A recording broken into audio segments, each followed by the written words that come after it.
રાજકોટમાં કોંગ્રેસના નેતાઓ કમલમ ખાતે વિરોધ પ્રદર્શન કરવા માટે કાર્યક્રમ રાખે છે, પણ કોંગ્રેસના કાર્યકરો કમલમ સુધી વિરોધ કરવા માટે પહોંચે તે પહેલાં જ રસ્તામાં પોલીસ સાથે તેમનો પનારો પડે છે અને કોંગ્રેસના આગેવાન અને કાર્યકર્તાઓની પોલીસ ટીંગાટોળી કરે છે અને અટકાયત કરે છે। શું છે આ સમગ્ર મામલો, વાત કરીશું આ વિડીયોમાં।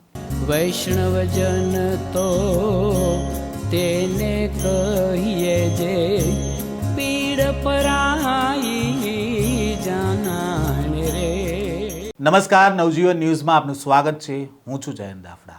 નેશનલ હેરાલ્ડ મામલે રાજકોટ શહેર કોંગ્રેસ દ્વારા ઉગ્ર વિરોધ કરવામાં આવ્યો હતો। રાજકોટના શીતલ પાર્ક ચોક નજીક શહેર કોંગ્રેસ પ્રમુખની આગેવાનીમાં મોટી સંખ્યામાં આગેવાનો અને કાર્યકર્તા શહેર ભાજપ કાર્યાલય ખાતે વિરોધ કરવા માટે પહોંચવાના હતા। જો કે કાર્યાલય સુધી પહોંચે તે પહેલાં જ તમામ 30થી વધુ લોકોની અટકાયત કરી દેવામાં આવી હતી। આ દરમિયાન કોંગ્રેસના કાર્યકર્તાઓ અને પોલીસ વચ્ચે ઉગ્ર ઝપાઝપીના દ્રશ્ય પણ જોવા મળ્યા હતા અને તેને લઈને શું કહી રહ્યા છે કોંગ્રેસના નેતા અને પોલીસ સાથે ઘર્ષણ થયું ત્યારે કેવા દ્રશ્ય સામે આવ્યા તેની સામે પણ એક નજર કરીએ। ભારતીય જનતા પાર્ટીની આંધળી અને બેરી સરકાર 2014 પછી જ્યારથી કેન્દ્રમાં આવી છે ત્યારે ઈડી સીબીઆઈ આવી ટીમોનો દુરુપયોગ કરીને ક્યાંક ને ક્યાંક વિરોધ પક્ષોને દબાવવાનો પ્રયત્ન ભારતીય જનતા પાર્ટીની સરકાર દ્વારા થઈ રહ્યો છે।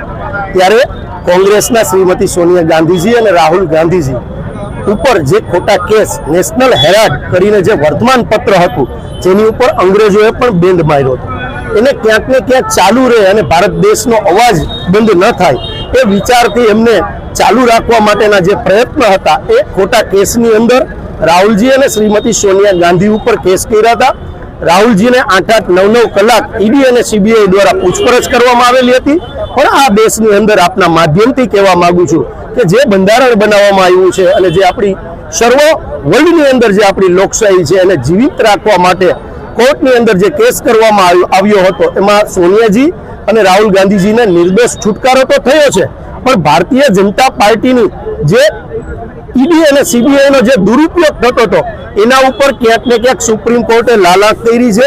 ઈડી અને સીબીઆઈને પણ ઠપકો આપવામાં આવ્યો છે। અંતે સત્ય મેં જયતે, સત્યની જીત થઈ છે।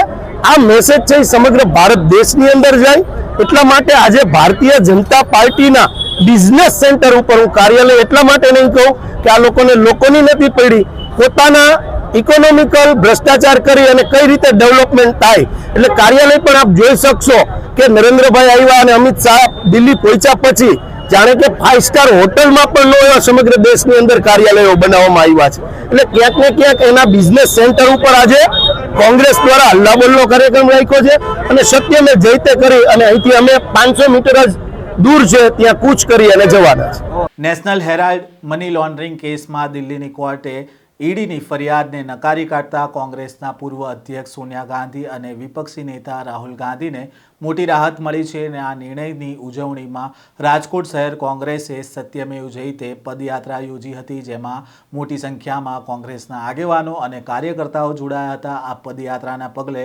પોલીસે કોંગ્રેસના 20થી વધુ કાર્યકર્તાઓની અટકાયત કરી હતી અને રાજકોટ શહેર કોંગ્રેસની આ પદયાત્રા 150 ફૂટ રિંગ રોડ પર શીતલ પાર્ક ચોકથી શરૂ થવાની હતી અને ભાજપના શહેર કાર્યાલય તરફ આગળ જવાની હતી। આ રેલી ત્યાં આગળ વધી રહી હતી તે દરમિયાન કાર્યકર્તાઓએ ભાજપ વિરોધી સૂત્રાચાર કર્યા અને સત્યમેવ જયતેના પ્લેકાર્ડ્સ લઈને તેઓ વિરોધ પ્રદર્શન કરી રહ્યા હતા। જો કે પદયાત્રા કમલમ કાર્યાલય પહોંચે તે પહેલાં જ પોલીસે અડધે રસ્તે આ રેલી રોકી હતી અને શહેર કોંગ્રેસ પ્રમુખ રાજદીપસિંહ જાડેજા સહિત તેમના કાર્યકર્તાઓની અટકાયત કરી હતી અને આ દરમિયાન કાર્યકર્તા અને પોલીસ વચ્ચે ઘર્ષણ પણ થયું હતું અને પોલીસે ટીંગાટોળી કરીને આ કાર્યકર્તાઓની અટકાયત પણ કરી હતી।